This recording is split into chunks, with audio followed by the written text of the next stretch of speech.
So in here you said you were almost killed by Batman. Is that in there? I was almost killed by Batman, but that's a story for another time. Well, this is another time. Okay. We ran a big operation, and they told us, okay, now go to a certain location. Well, I didn't know what it was, so we worked down to the jungle and down the mountain and down, and we got to this location. It was a small special forces camp, but they had a lot of Montagnards, indigenous people from Vietnam that worked for the special forces. There was this kind of a Montagnard camp, and they had special forces there.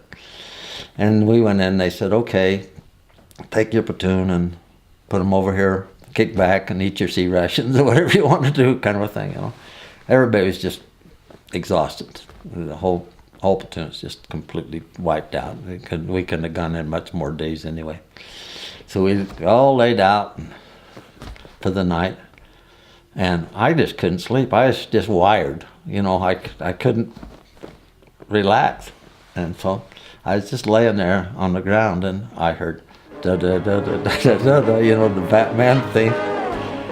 What in the world is this all about? Well, I looked a little ways over there, and they had put up a sheet on some radio antennas, and they had a 16 millimeter projector, and they were showing those Batman TV shows that they were in the States, you know, with pow, kapow, and all that.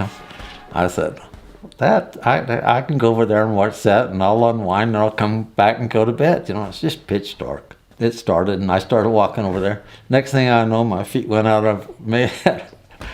They had brought a bulldozer in there and cut a big hole in the ground to throw their sea ration cans in. Holy bat trap! And they'd been there for a long time, so this hole was about half full of open sea ration cans with the lids sticking on them. Holy bullseye! I went right in that thing. I just tumbled right into that thing, and of course they heard all this rattle. And I couldn't even find the bottom of the pit, you know, with my feet. Holy disaster area! And they come over with flashlights and thing and throw a rope in and got me out.